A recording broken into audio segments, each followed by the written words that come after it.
That's okay. Why do you say that?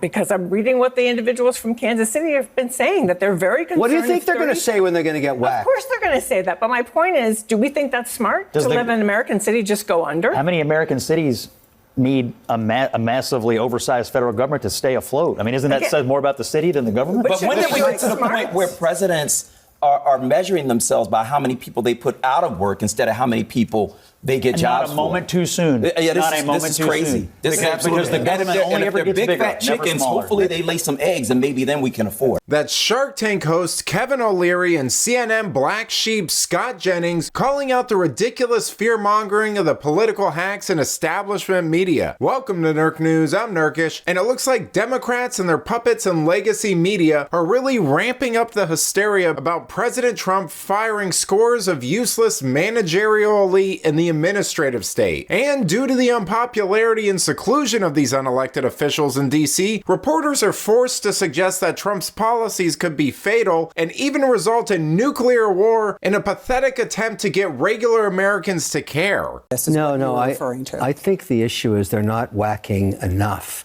There's this concept in private equity when you get a bankrupt company and you go in there, you cut 20% more than your initial read. And then you find like a pool of mercury, the organization gels back together again. Always cut deeper, harder when there's fat and waste. The FAA, it's not the people. The code is cobalt. It's from the 60s. It needs CapEx put into it for the technology to be upgraded to make it safer. Fat like a chicken. All of these agencies are like big fat chickens dripping over barbecues of fat. This is the best barbecue I've ever seen, but I don't think it's happening fast enough. They're not cutting enough.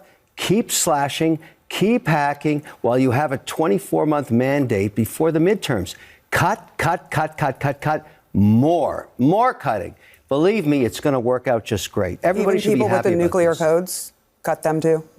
Cut everything. Because if you don't see what they're doing and they can't show you that they're adding value, you whack. This whole nuclear thing liberals are doing recently is really just more of their nonsense dressed up as concern. After all, they didn't say anything when Obama reshuffled staff or let the nuclear budget stagnate. And if they cared so much about nuclear stability, they should have been more concerned about the clowns Biden was hiring or pushed for modernization years ago. But of course they didn't. The fact of the matter is Trump canning a few useless mid-level staff isn't a national threat that's going to collapse the entire system. The nuclear triad redundancy we have in place means no single staffing shakeup could possibly cripple it. The codes and command structure are all still intact, despite what appears to be Democrats wishing otherwise. But it's not clear that they're even asking people to show us what you're doing. Again, this was a story Friday, and literally Elon said, oops, we gotta rehire them because nobody knows how to do what these people know how to do. Yeah, the nuclear thing. Okay, gets it wrong once in a while. Big deal. So what? I agree with that. That's 10% of the time. It's okay. I actually think it's okay if they run into a stumble here or there because the project is so massive. The need to cut is so massive. The government is so massive. It's inconceivable that you wouldn't make a mistake here or there. But I think that's acceptable if the greater goal is achieved, which is a smaller government, more efficient government, trim the fat. Even if someone dies, or even if someone, because are you alleging that someone has died from this?